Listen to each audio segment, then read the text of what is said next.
This kind of unilateral action feels pretty antithetical to the founding principles of our democracy. So as someone who studies government, how are you thinking about this moment?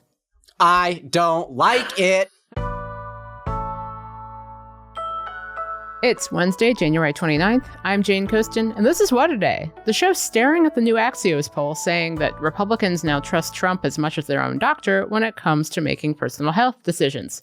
So we can assume their doctors are not very good at doctoring. On today's show, newly confirmed Secretary of Homeland Security Kristi Noem wants everyone to know she's a hot mama. And President Donald Trump signs another executive order targeting trans people.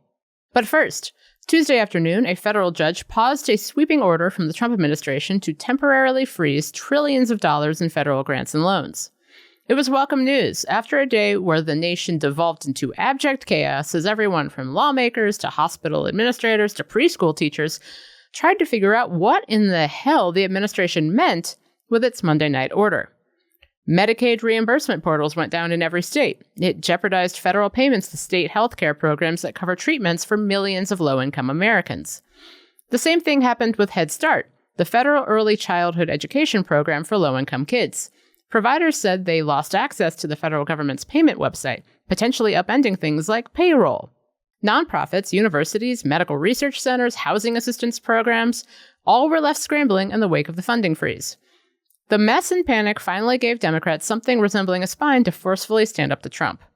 Illinois Governor J.B. Pritzker said the administration's actions were illegal. Donald Trump's administration is lying to you. The White House's attempt to walk back what they did today does not match what we saw on the ground. More than 20 state attorneys general have sued. So have some businesses and nonprofits. But all the while, the White House defended the funding freeze as like no big deal, even as it spent the day trying to clarify the scope of the order.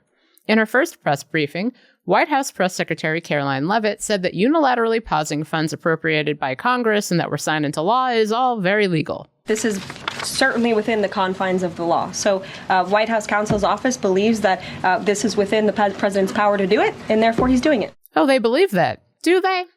Guys, it's only been like a week, and this shit is straight up bonkers. The original memo sent out Monday said this was about rooting out, quote, Marxist equity, transgenderism, and Green New Deal social engineering policies.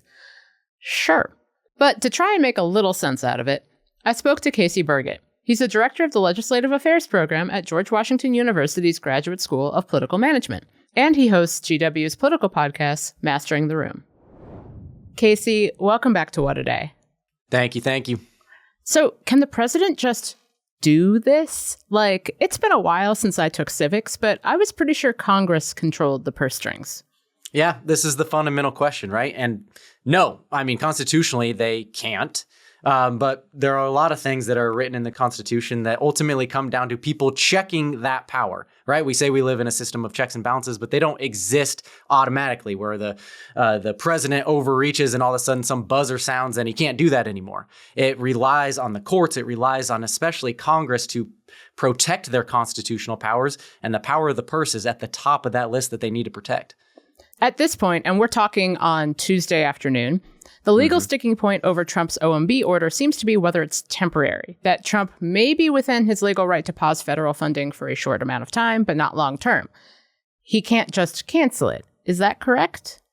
That's my understanding of it, that the cancellation, I mean, the power of the purse, we had Nixon in the 70s impound funds, which is just deciding not to spend money on it, on something that Congress said that the president should. And that Congress wrote a law in response to that impoundment saying that you can't do that. It is explicitly in statute that you can't impound money. So the length of time, yes, that may be a sticking point. At some point, though, this is going to come down to individual judges deciding individual cases. And that's just bad as these programs are supposed to carry out. These affect everyday people in the interim. And that's a tough position for them to be in. Let's back up for a second, though. How does this grant money get appropriated in the first place? It's a long process within Congress. This is what we see them fighting over every single shutdown deadline, where Congress goes back and forth and decides what amount to spend on what purposes. And most of the times they're really specific, and these programs get this money for this long, and it comes through appropriations bills, which are signed into law not only by members of Congress, but also the President of the United States. They're laws of how money should be spent. This is the definition, the undergirding of the power of the purse that you've heard about since you were about 7 years old. So this is basically Trump taking away Congress's job. And it's been weird to me, and I'm curious to see what you think. A lot of Republicans in Congress seem mostly okay with this. It's not only taking away Congress's job, it's taking away Congress's decisions they have already made, right? Like, these are appropriations bills that have been debated, negotiated, passed. This money has been appropriated. The law has been signed. And now they are reinterpreting it and changing it through executive action. And so this will require congressional response if they don't want this to go through. They should protect the constitutional power of the purse, and knowing that there's Republican majorities in both chambers, that means congressional Republicans. And this is where I get most scared, is that we see statements from the current chairman of the Appropriations Committee, the guy who's actually in charge of writing these bills, saying, yeah, this is all normal. This isn't, he even called these not laws. Make no mistake, they have been passed by both chambers. They've been signed by the president the same way every single law has been. So this reinterpretation is taking advantage of people not really, I guess, knowing how the sausage is actually made, but they know better. They know better. And these are the last people that should be giving up this power, because they're the ones that can use it to their own ends within Congress. It's just full capitulation at its worst. And I would be saying that if it were a Democrat on Democrat too. Now, the White House says the freeze is meant to weed out spending on things like DEI or gender stuff they don't like, or the Green New Deal, which is not a law that exists, but it's all shorthand for programs that conflict with Trump's policy priorities. It does not seem like it would be that easy to single out funding for these programs, is it? Like, we're talking about trillions of dollars of spending here. Correct. No, I mean, this is going into a huge field with a fine-tooth comb and saying, I want to pick this and not that. And there are ways that you can do that, but this ain't the way to do it. This ain't it. This is like break everything and then we'll put it back together in the way that we want. And that just is the ultimate degree of abstractionist governing, where you're not thinking about programs and people. This is Elon has his hands written all over That's this, what right? I was just thinking. Yeah, this is the Elon way of doing it, that we will break it and then build it in our own mold. But man, the government doesn't work like that. That is just a really reductive and harmful way to make any budget cuts or budgetary changes. You mentioned President Richard Nixon and the Impoundment Control Act, which is supposed to prevent a president from doing all of this. But Trump and his pick to run the Office of Management and Budget, Russell Vought, have argued that's unconstitutional. What is their argument? That the president, as the executor of the executive branch, the leader of the executive branch, can have some role to play. That Congress can't dictate how the administration of the laws actually are carried out. So Congress writes the laws, they fund the laws, it's up to the president to actually administer them. But man, that is a really... that's a theory that's going to get challenged. That is a theory without a ton of support. The Constitution is there and pretty unequivocal that the Congress has the power of the purse, and that the funds, the administration of those laws, including appropriations laws, should be carried out according to what's called legislative intent, Congress's will. Already, there's talk of this issue ending up before the Supreme Court because we haven't had enough fun. Yeah, I think that would be great. I think what we all want is for the Supreme Court to decide literally everything we do for the rest of our lives. And this court has been very deferential to the scope of the president's executive authority. I mean, not even a year ago, the justices said that presidents are immune from prosecution for official acts. So should the court take this up? How do you see this playing out? I don't know. These are one of the things you wake up in the morning and you say, what are we talking about anymore? Like, what are we doing here? These are things that we've already debated. We literally passed a law 50 years ago to decide exactly this. And now, just like Roe v. Wade, even if you think it's settled, a couple generations later, you're having the same fights over and over. And it's really frustrating for a lot of folks who there's a lot of good that we can do or a lot of things that we need to do. And we shouldn't be litigating this type of stuff. There are ways to do this constitutionally and legally. This ain't that. Now, executive orders aren't a new thing. Like, I am old enough to remember when people got mad at the Obama administration for ruling with, quote, a pen and a phone. Obama and Biden used them a lot to get things done. And, it just feels like in the sheer scope of Trump's orders and the speed and the parts of the federal government that are being targeted, a lot of people's lives are being upended by these executive orders that seem, as you mentioned, just based on breaking things and figuring it out later. And this kind of unilateral action feels pretty antithetical to the founding principles of our democracy. So as someone who studies government, how are you thinking about this moment?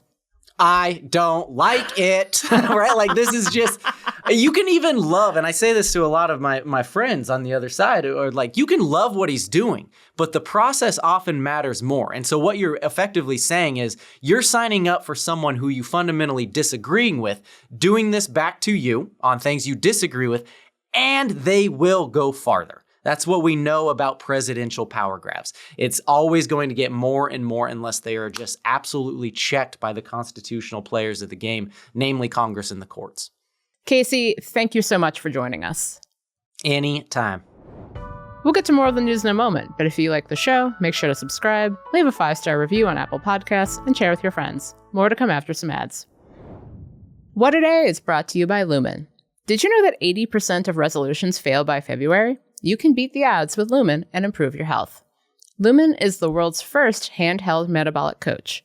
It's a device that measures your metabolism through your breath. And on the app, it lets you know if you're burning fat or carbs and gives you tailored guidance to improve your nutrition, your workouts, your sleep, even your stress management. All you have to do is breathe into your Lumen first thing in the morning, and you'll know what's going on with your metabolism, whether you're burning mostly fats or carbs. Then Lumen gives you a personalized nutrition plan for that day based on your measurements. You can also breathe into it before and after workouts and meals, so you know exactly what's going on in your body in real time. And Lumen will give you tips to keep you on top of your health game. Your metabolism is your body's engine. It's how your body turns the food you eat into fuel that keeps you going. And it's at the center of everything your body does, so optimal metabolic health translates to a bunch of benefits, like easier weight management, improved energy levels, better sleep. And we love sleep here. So, if you want to keep the weight off for good this year, go to lumen.me/WOD to get 20% off your Lumen. That is lumen.me/WOD for 20% off your purchase. Thank you, Lumen, for sponsoring this episode. Headline. Your mission is big and it's vast, and I know that you approach it with the seriousness of which the day and age that we live in requires. Newly sworn-in Department of Homeland Security Secretary Kristi Noem addressed her new staff Tuesday afternoon. Her serious approach included walking on to Trace Adkins' song Hot Mama, which features this also very serious lyric. Getting them old jeans, you want that body back you had at 17. Baby, don't get down, don't you worry about a thing, 'cause the way you fill them out, hey, that's all right with me.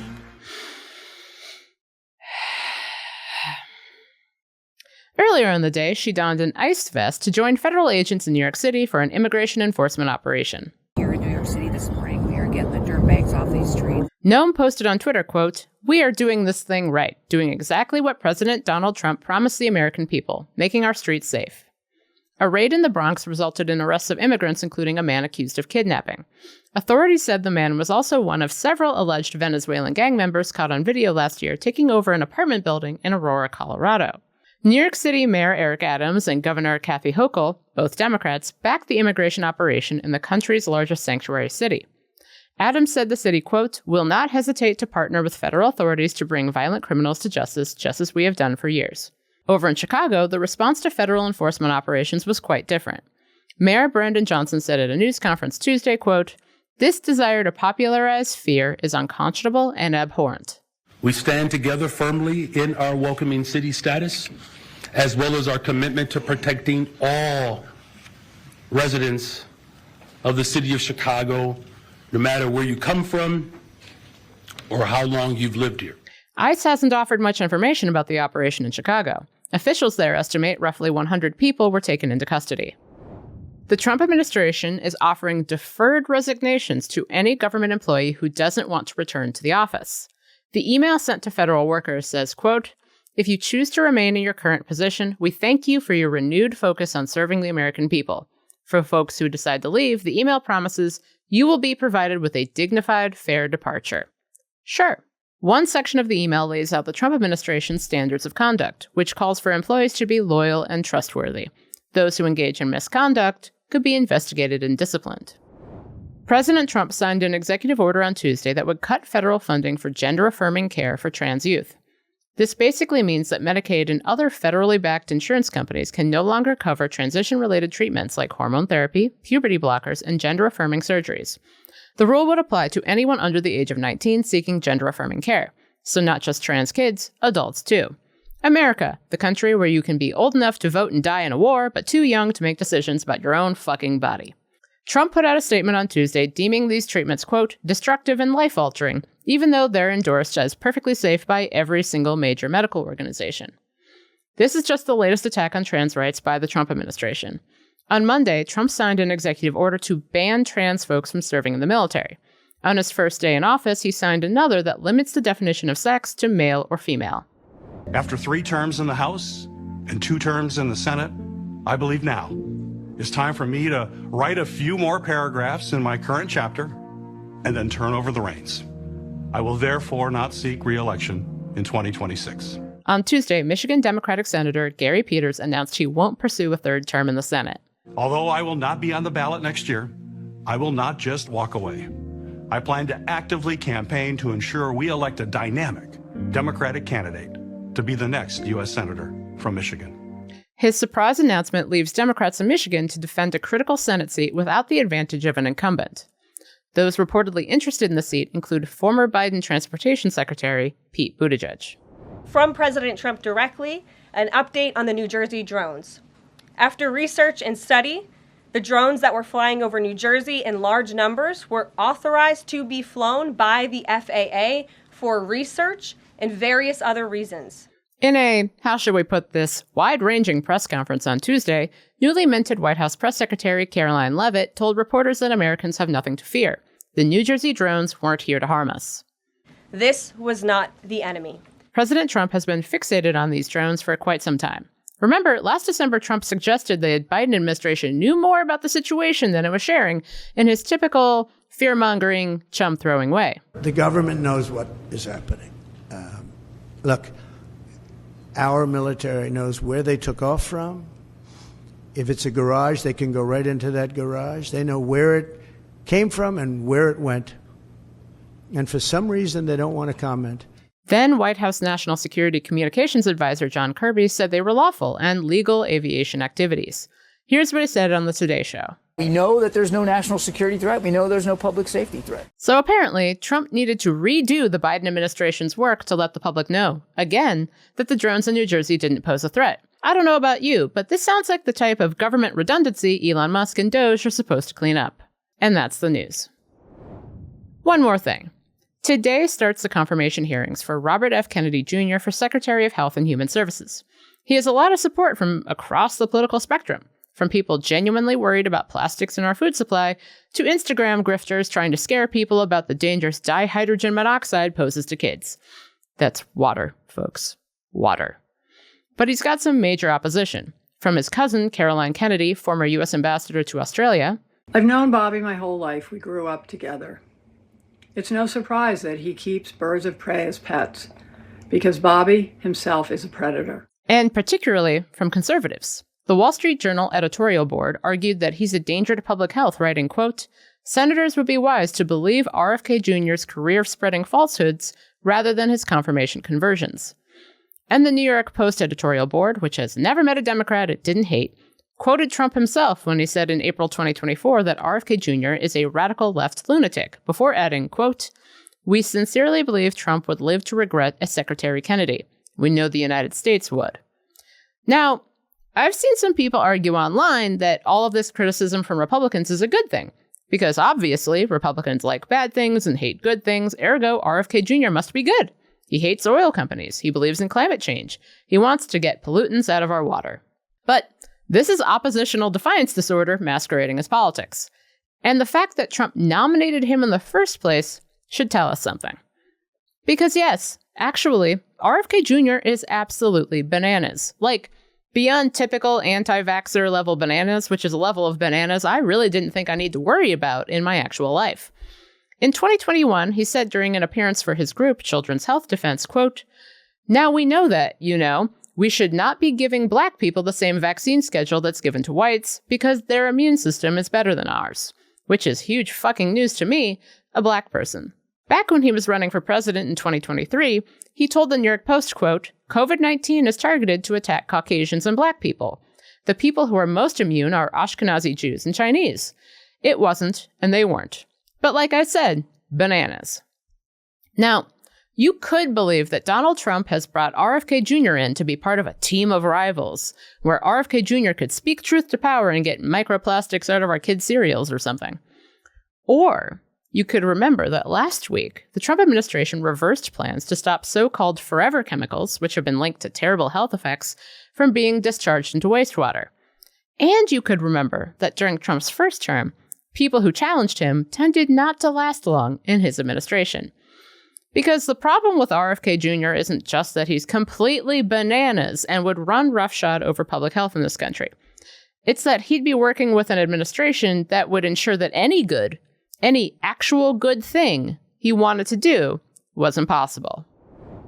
That's all for today. If you like the show, make sure you subscribe, leave a review, send your favorite federal employee a care package, and tell your friends to listen. And if you're into reading and not just about how demonizing working for the federal government and trying to strip such employees of their rights just guarantees shitty government, like me, What A Day is also a nightly newsletter. Check it out and subscribe at crooked.com/subscribe. I'm Jane Coaston, and breaking stuff is not governance.